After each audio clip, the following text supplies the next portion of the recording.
The following stories are based on personal experiences and opinions. Names and details may be changed to protect privacy. The content is for entertainment purposes only. Drama, betrayal, and the stories you won't believe. Welcome to our X-Files. Hey friends, welcome back to the show. You know, I've told you a lot about my messy breakups, cheating, and gaslighting before. But today's story, this one's a whole different league because it isn't just about heartbreak, it's about betrayal, lies, and the time that my ex literally stole my identity. And till this day, I still get phone calls asking for this person. I'm not going to say the name because I don't really want anyone else to use it. Oh my God. Yeah, it's true. They stole your identity? Yes, they did. Okay. They used my information and my social security number for credit cards and online things. No. Yes, they did. I hope you didn't have debt after this, did you? Yes, I did. Oh my God. Okay, tell us. Okay, well, after we broke up, I didn't realize it till after we had broken up, which is even sadder. But once we broke up, I started getting like weird calls happening, emails, accounts I didn't recognize. And then one day the phone rings and they said, "Hi, is this Elise?" You know, I'm not going to say the last name again because who knows, y'all might want to try and use it too. And at first I thought it was just a mix up, maybe the wrong number, a bad record, whatever. But then it just kept on happening over and over again. And slowly I started to piece it together that my ex had been using all of my information, my actual first name, but then slapped on a fake last name. And I don't even know why or how he did this. Yeah. But it was probably to do some online account information. Oh my God. I know. So he used it to sign up for things, create accounts, and he left me with this big mess. Yes. How ghosted long me. did this go on for? Well, this happened, I would say 10 or 12 years ago. And I'm not kidding you when I tell you that I still get phone calls till this day. Stop. With this name. No, seriously. Oh my God. So obviously back then I didn't even know that you're supposed to like lock your credit or all of that. I had no idea. Yeah. But then all of this happened. And of course, then I had to lock my credit, rebuild my credit, because once your credit score goes down and somebody literally racks up a bunch of debt and all of that. Yeah, it's so hard to get back up. It is so hard to get your credit score back up. It took me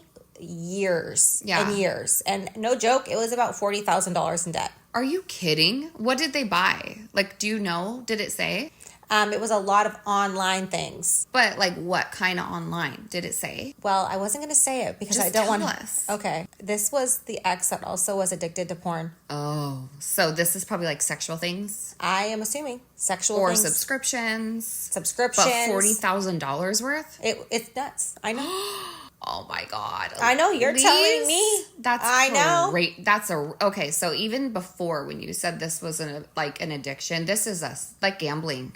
This is And I honestly, major. I guess I don't know. I guess I probably should have looked into it, like how much this stuff costs. And maybe now that I'm, kind of digging into my past and seeing all this again, now I'm curious, like how much does this cost, Yeah. I don't know. How much does it cost to see a naked girl take a shower or whatever? I have no clue what people are paying. And to be that invested in this type of content that this person was into, to create new handles, new names, and new identities. I mean, you got to be locked the hell in to be that mischievous. And $40,000 worth, that is insane. And multiple accounts, multiple cards, multiple this, that. Yeah, and it's also kind of embarrassing, right? Though, I mean, honestly, this is probably why I don't tell people this often, because it's embarrassing that I had no clue. It's embarrassing that I dated someone that was doing this to me. And it's also embarrassing that I had to walk away from that relationship with all that debt. And there was literally nothing I could do about it. That's so crazy. I know.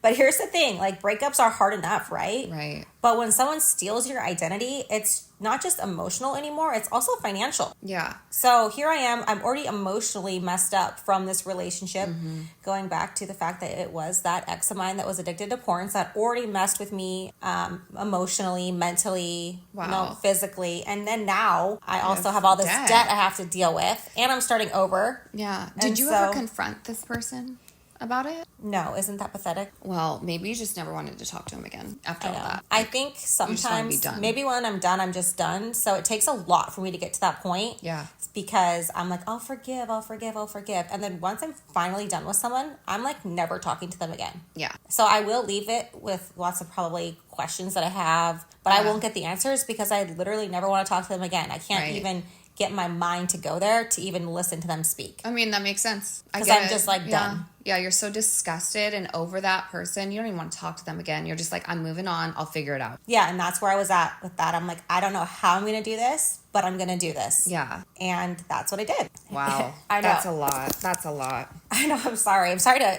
tell you this story here, everybody. But what I learned is that betrayal doesn't always look like cheating. And oftentimes that was the kind of betrayal I was dealing with. So with this particular situation, I was also dealing with the betrayal of cheating with the porn. But sometimes it can also be cheating on you with your peace of mind, your sanity, sense of safety. But here's Credit the part. score. I know, credit score. Yeah. But what he couldn't steal is me and who I am. I'm Yeah. still Elise. I'm not the version of me that I was back then. I'm stronger and I'm writing my own story now. So if anyone's ever tried to rewrite your story or create something, that you thought you couldn't get out of, Yeah. you can. So I guess shout out for my ex introducing to me this new world of, who I am now. Because without him doing all this to me, I don't know if I would be as confident and independent as I am today. Yeah, that's so good. Yeah. The lesson and takeaway is who you are now. Yeah, because I literally left that relationship broke, and trying to figure it out. Yeah. So. No, that's so good. I honestly can't believe that happened. I didn't even know that part. But maybe, how did you discover, just real quick, how did you discover and find out about the debt? Well, when I started getting phone calls calling me Elise. So I have to ask. So I know that you found out from a phone call that this was happening, and also the porn was the items that were being purchased and all this stuff. But when you were going through it, did you ever talk to anyone about it? Yeah, I'm so glad you asked, because I actually talked to my boyfriend about this at the time, and he was in law enforcement. And I was telling him, I can't believe this is happening. I'm getting all these weird phone calls asking me if I'm this person, and I'm not. And he's like, don't worry, babe. I'm going to help you. We will, we're going to get law enforcement involved. We're going to get a case going. We're going to figure it out. And at no point in time did he ever come clean like, oh my gosh, I have to come clean with you and tell you this is actually me. I've been using your credit card and your social security number to open up more credit cards so that I can, watch online porn in the bathroom. Holy shoot. So this whole time, so you found out towards the end, obviously, about the porn and the credit fraud, right? Yes, but I never found out it was him until the very end that I found out when I looked into those accounts. Yeah. And saw my credit card information is what he was using to purchase more credits. Oh my God. And the fact that you would come to him and say, oh my God, this is happening, help me. And he's like, I'll open up a case, because he's in law enforcement. He's the one breaking the law the whole time. Yeah, and there was literally nothing I could do about it. That's insane. Yeah. What are you going to do when you're in that situation, when you're with someone that's in law enforcement and they're the ones that are doing that harmful, fraudulent behavior and then pretending to be there and help you and have your back? I literally felt helpless. I felt like there was nothing I could do except for leave and figure it out. Yeah. Insane. So I left that relationship pretty messed up. Yeah, that's crazy. So I'm so excited that you shared that story because it's going to help a lot of people. Well, I hope so. It will. It's definitely going to. Protect your peace, your passwords, and don't let anyone rename your story. Ooh, I love that. Yes, protect it. So my story today is really interesting, actually, because I walked over to the mailbox and I found a plain large manila envelope with no return address on it. But on the envelope was my first name only, no last name, and then my address. And it was handwritten. And I knew whose handwriting it was, like exactly to a T. And I was like, oh, this is weird. I'm going to open this. I wonder what this is. And I opened it and the craziest thing was inside. Why don't you take a guess? Do you have a guess? I cannot even imagine what it could be. Pictures? Yes, actually, you're right. Really? Yes. So inside of it. So again, no. Well, really, sorry. The only reason I guess pictures, I'm thinking like, a manila envelope. When you hire like a private investigator and someone's like cheating or something, you always get like an envelope with like pictures of somebody cheating, Yeah. So that's the only reason. Yeah, know, like all my the scandal. Yeah, all my scandals are cheating. So I'm like, that's just where my mind went. So inside it was probably about 15 candid photos of me. And with the no return address, I'm like, this person didn't want me to know who it was. But of course I did because of the handwriting that I had seen for so many years. And when I opened it, I'm going to tell you how I felt because it was insane. When I opened it, I saw that there was pictures. They were all stacked on top of each other. I thought it would be of the boys, honestly. I was like, oh, this is going to be cool. Maybe she's sending a photo shoot she did of them. I don't know. Maybe she went to Perler back then. Maybe whatever it was, or McCutcheon Studio. I honestly thought it was going to be pictures of the boys. So I poured it out on the counter. I'm by myself at home and everyone's at school. I poured them out on the counter and it was all pictures of me from a distance. Some were close up. All of them were candid. None of them I knew about. I had no clue. And my stomach, it just fucking dropped. I truly felt so sick to my stomach. I was like, number one, why wouldn't you write something with it? Like, hey, I got some pictures of you. Maybe you'll like this. I don't know. Or include the return address because I'm going to know it's you. But why do this weird cryptic thing, right? But why even take candid pictures of you? That's what I'm not understanding. Yeah, it was to, I think, scare me. Like, hey, I'm watching you. Okay. So, and none of them were selfies. I was not posed. I mean, it was truly one of them was me driving. One was me walking with my kids down in Sumner. One was me I was at the South Hill Mall and I was just shopping. Some were close-ups. Some were from far away. It was like someone had definitely been telling me with the camera, following my every move. Literally, I had no clue. And then mailing that, as if it was evidence of something, to my house was like a message. They were trying to send me a message and I'm trying to figure out what type of message. At the time I'm like, what is this message that she's trying to give me? That she's watching me, that I should be scared, or that someone else is watching me? Should I think it's someone else? What does she want me to be afraid of?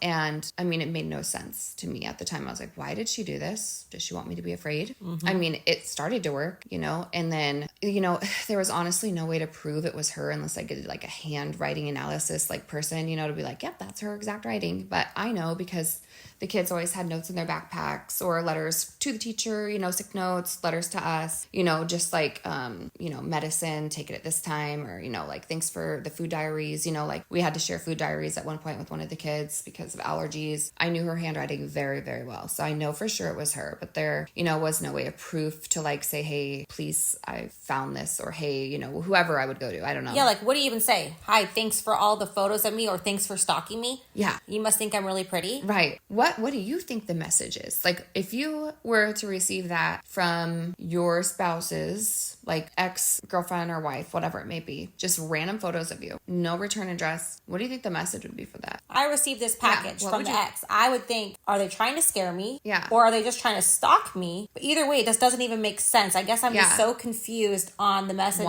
that she was trying to send, because I don't see a message that could go with that except for that this particular person looks like they're just obsessed with me. Yeah, that's the whole outcome of it. I was like, well, I feel like the intent was to scare me. Yeah, if you have a stalker. Yeah. I guess I'm trying to choose my words wisely here. Yeah. But if you have a stalker, they take pictures of you, they follow you around, they watch you shopping, they watch you with your kids. Yeah. And usually a stalker is meant to scare you because they're watching your every move. They're also obsessed with you. When you're famous, right? You get these stalkers that are just watching your every move. So that to me is creepy. And you know what's crazy? You think back, I was looking at the pictures and I remember thinking back, did I notice anything?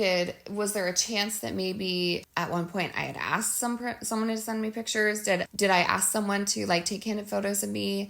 I was really racking my brain because I had no idea why. There was 15 of them and from all different angles. Some were with zoom lenses, and to know that someone spent so much time following me around without me even knowing and hiding in bush. I mean, you had to have been hiding in a bush if I was walking in with my kids by my house, around the streets. There's no way I wouldn't have seen you, so you had to have been hiding. It takes a lot of time for someone to stalk you like that, but clearly this person had a lot of time if they were also logging into your accounts for 8 years. I mean, they have too much time on their hands. Yeah. So the message was to scare me, and it did, because I'm what could possibly be next with that one? I don't know. What follows up with that? I don't know, but that's a very hard thing to digest, and it made me sick. I was losing hair. I was like, oh my God, this person is really following me around. Are they following me right now? Are they outside my window? It's a violation of privacy as well. Yeah. They're just stalking you. No one wants to feel like someone's watching them all the time. Yeah, looking over my shoulder everywhere. I was like, what the hell? This is so weird. So the lesson, though, that I took from it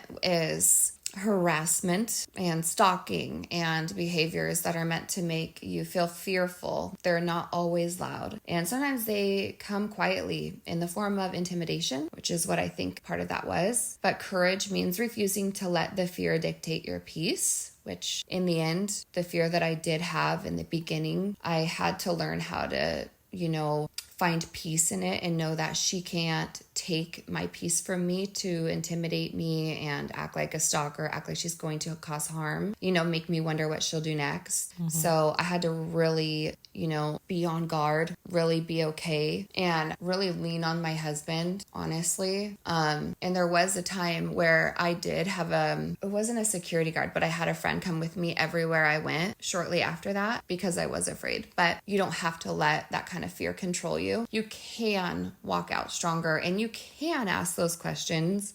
You could email that person. You could document these things and you can just move forward. You don't have to stay stuck on it and try to discover everything and what's next and be fearful of your life, what's around the corner or your window, who's out there.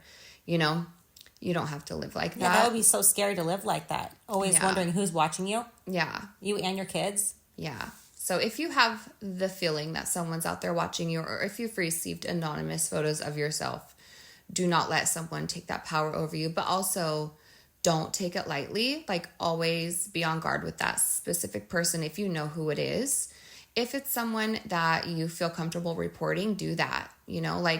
Absolutely. Your safety should be your number one priority. Watch out for yourself for sure. Thanks for listening to another episode of our X-Files. We hope that our lessons and our stories really resonate with you and you find hope and peace and healing along in your journey with us. And we love you guys so much. Thanks for tuning in to our X-Files. Please like, comment, share, and subscribe. If you've got a wild story about your ex, we want to hear about it. Send us your anonymous submission through the link in our bio to be featured on a future episode. The crazier, the better. And don't worry, your identity is safe with us. Until next time, keep those X-Files coming. Bye. Bye.